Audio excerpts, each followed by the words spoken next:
Good morning, my students. Today we are going to see algorithm and flowcharts.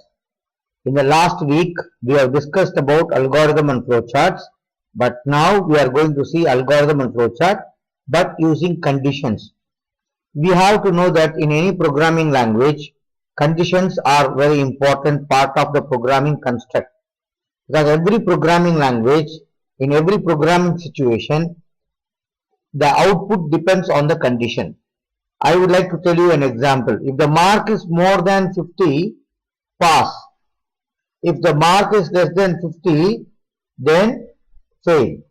So there are two conditions. There are two possibilities. The condition is mark is more than 50 or the condition is mark is less than 50. So that's what we are going to see now about this particular chapter on algorithm and flowchart. Okay, now let's continue our class with this idea. Now we are going to see the next slide. See, in programming we come across the situations, as I already told you, where there is a possibility that the result is based on the input and the output. The input may be given based on the input. It can be true or it can be false. There are two possibilities in such condition. One is the condition may be true or the condition may be false. Algorithm and flowchart can be used. We are going to use algorithm and flowchart. Last time when we did exercise 1, activity 1, we did not use conditional statements. We just used input followed by process followed by output. Now we are going to have an input which will be followed by checking of a condition. Depending upon the input that we are giving, the condition may be true or false. So now we are going to see some examples to make this idea clear for you.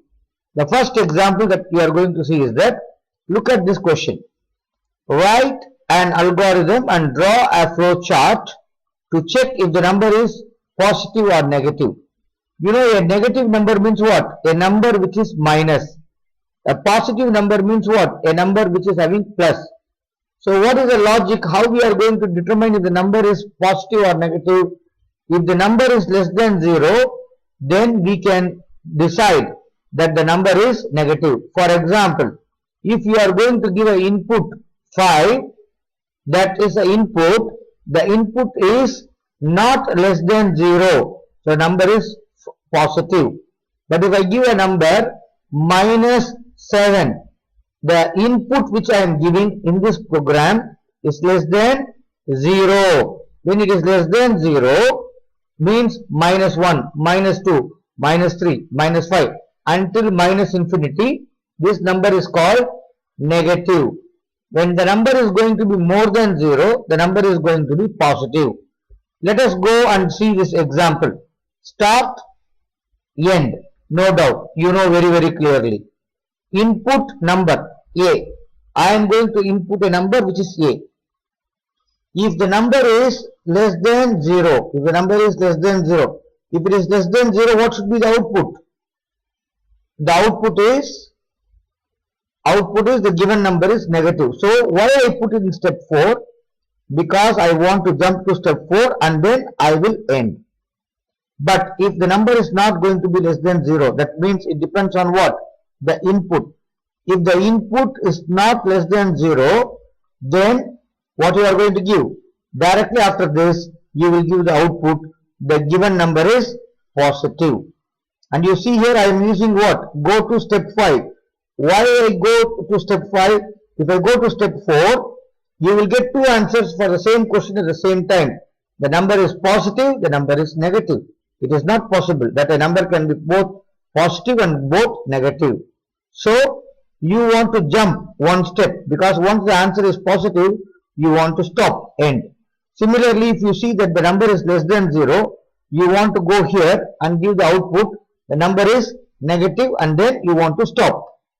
Now let us look at this flow chart. This flow chart is very simple idea of the same one which I explained you just now. You can see here we start the program. Input is A. As I told you, depending upon the input given, the condition is checked. If the input is less than 0, A is the input which I am giving.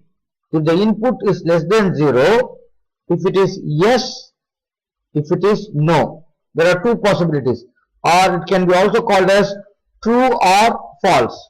If the condition is true or if the condition is false. If the condition is true, then the output is what? Negative. Else, if it is no or if it is false, the output is positive. So from when it is negative, you directly go to n, or if it is positive, you directly go to n. So there are two possible outputs. There is no one output in this example. There are two possible outputs. The output will change depending upon what? The value that you are going to enter in the input. If the input is going to be less than 0, then the output is what? Negative.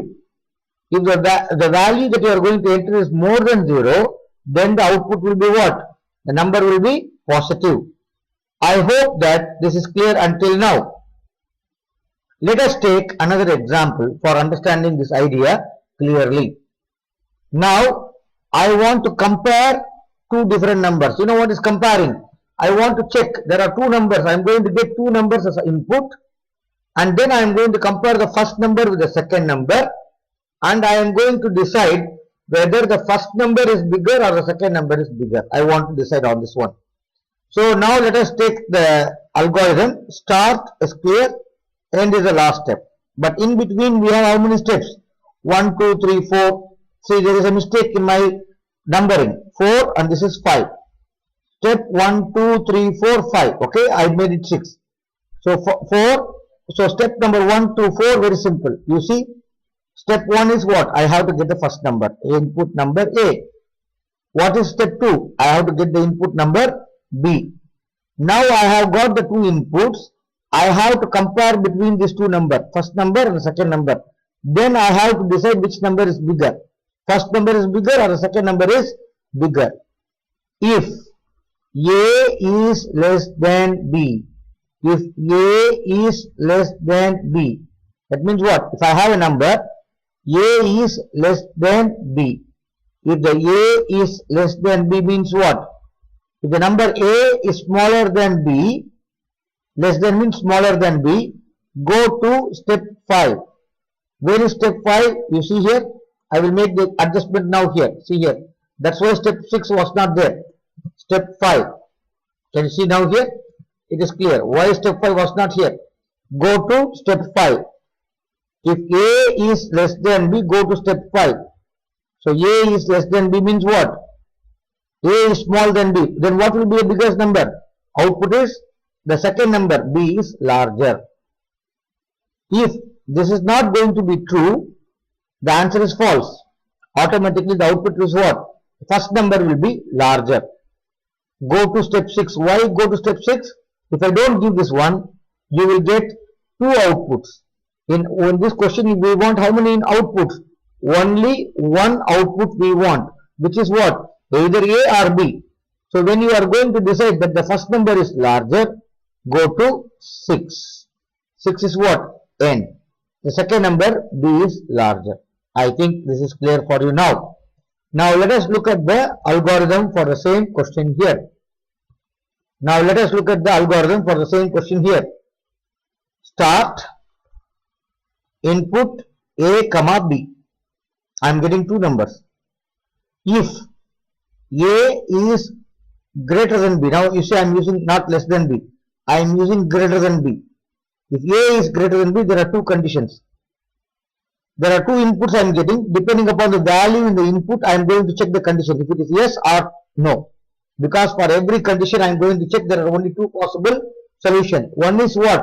It can be yes, it can be no, or you can call it as it can be true or it can be false. Now, output, if A is greater than B, if A is greater than B, yes. If it is yes, you can put here Y. Y means yes. B is larger. If it is no, automatically A is larger. Then we finish it off and we say the program has finished.